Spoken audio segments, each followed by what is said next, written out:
I can confidently tell you, as an average game reviewer that doesn't give a shit about in-depth game reviews, but more so just likes to give you my first impression of a game, for the casual gamer, it's an above average game. The focus from my game reviews isn't necessarily deep diving into the game, the lore, the story, everything like that. It's literally giving you a first impression and an overall understanding of what you're going to be getting into and for the price that you're going to be paying. Is it worth it? So let's start off with the story and the characters. Right off the bat, Borderlands 4 throws you into the world of Kairos, a new planet taken over by the Timekeeper. The story seems a little bit more sinister than Borderlands 3, and we all know how that story was. It was complete trash. Like any other Borderlands game, you have 4 main characters to choose from. You have a Siren, you have a Techno Nerd, you have an Assassin-style player, and you have a blunt brute force sort of Gunzerker-style player. And again, the new villain, the Timekeeper, has kind of taken over this world of Kairos and has everything and everyone under his control, the little chips that he implants in their neck. The same thing happens to the Vault Hunter. So as you play through the very beginning of the game, you quickly find that you are also under his control. And just like any Vault Hunter does, your mission is to take over the planet and free everybody from this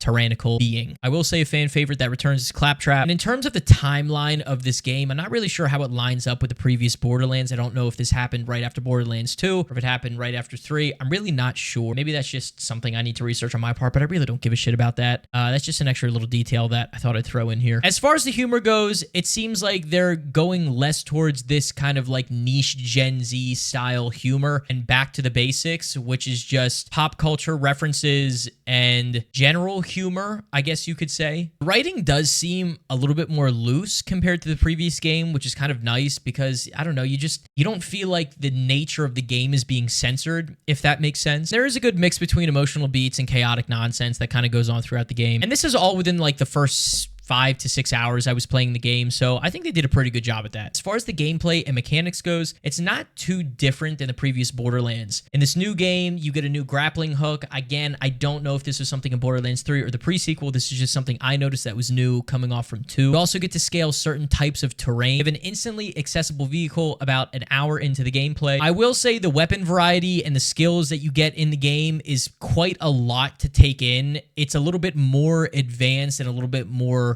in depth than in previous games. You have a lot more customization when it comes to your skill tree and your weapons. And as far as the combat flow and the pacing, it seems pretty okay. Again, it's just very hard to justify the gameplay at this point because the game has already crashed on me 3 times. Just when I'm getting sucked into the game, it crashes. And it almost makes me not want to play the game and stream the game and just until they get this whole thing fleshed out. Which also goes to my point of, is it worth the $70, $74 if you're including tax? Honestly, I don't know. I'm kind of torn. I do know that I want to continue playing the game. I think the story is interesting enough, but something that I feel like they haven't been doing for a while is creating this attachment to the character. I just don't feel like that's happening in these games. But nonetheless, when it comes to the world and exploration, the world is pretty massive. I will say you are constantly driving through different checkpoints, different areas, towns, hotspots, and points of interest while you're tackling the main mission. I would like to say that it's fun to roam around, but I almost feel like I have to race against the gameplay because I'm just expecting the game to crash at a moment's notice. So I haven't really been exploring. I've just been kind of doing the main mission, and for the most part, it's been keeping my interest. When it comes to the side quests and NPCs, I've only ever done one side quest, and I don't even think I finished it, but they do make a reference to the wild thornberries, which I thought was pretty funny, which is why I think they're trying to go back to their roots when you're referencing pop culture and trying to be relatable to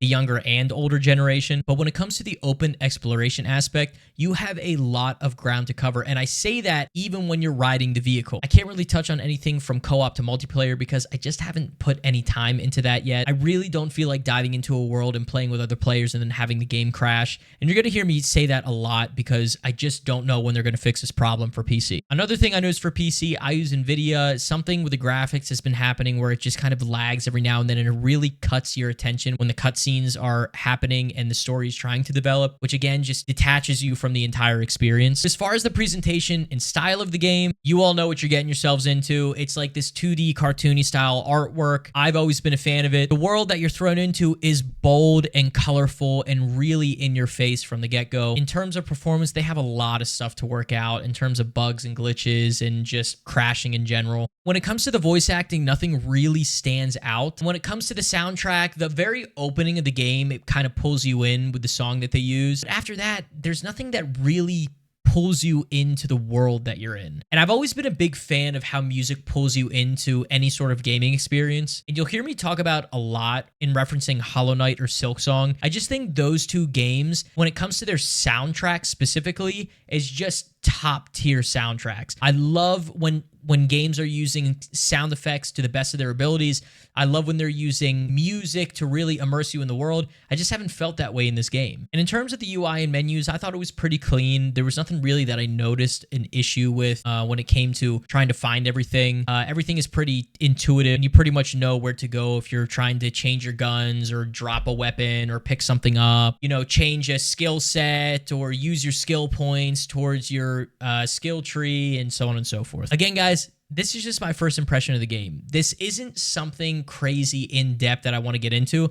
This is literally just what I think you would experience when you first log into the game. It is a captivating game. I enjoy it, but there's just things about the game right now that are really taking me out of the experience of trying to get into it. And again, one of the biggest things that they need to fix pronto is this whole crashing. I've had this game crash on me 3 times. While there are a lot of things that I love about it, the open world, just how big everything is, the amount of enemies that you get into, and how the bosses are introduced, and the story, I really like all of it, and I want to like it more. I just can't justify that right now. And if you want my totally honest opinion, and I hate to say this because I love the franchise, at this point right now, I'd give the game a solid 5 or 6 out of 10. And I'll stand by that. And a big part of that relies on the performance issues and the soundtrack. These 2 things massively impact a game. And I've said this before about Gearbox, but I feel like for this game specifically, they put a really heavy emphasis on the world exploration aspect of this map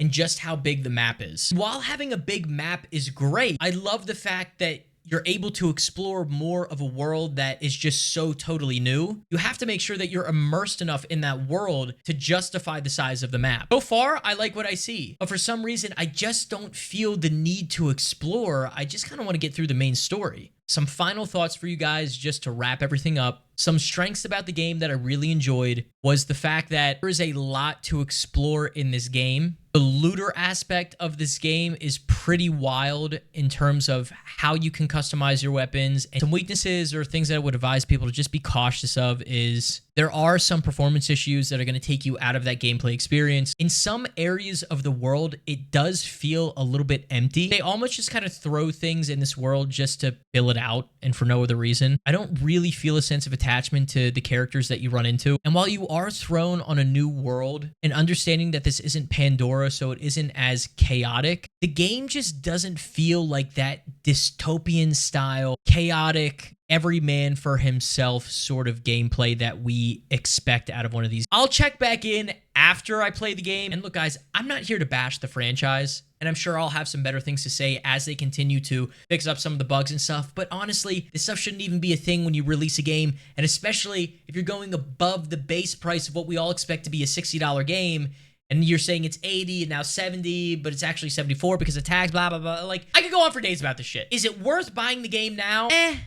I don't know. I still think it's too early to tell. But for those of you that have played the game, let me know what you think so far. What was your first impression? Do you feel the same way? Are there things that you disagree with? Are there things that you like? Let me know. And look, hey, I understand my videos a little bit ranty. Okay, I get it, but fuck off. I'll be making another video upon completion of the game, but for now, I really do genuinely hope those who have gotten the game are finding a lot better things to say about it than I am. I really want to love this game. I really want to justify buying this game. I just don't know if that's the case right now. And maybe my mind will change by the end of this, but for now, I'm just kind of like in a meh sort of state. If you guys like the video, if you want to see more of this, like the videos, leave a comment. I don't know. Did you like something you heard? Maybe not. I don't know. I don't give a fuck. I'll catch you guys in the next one. Toodles. Have fun. Game on. And toodles.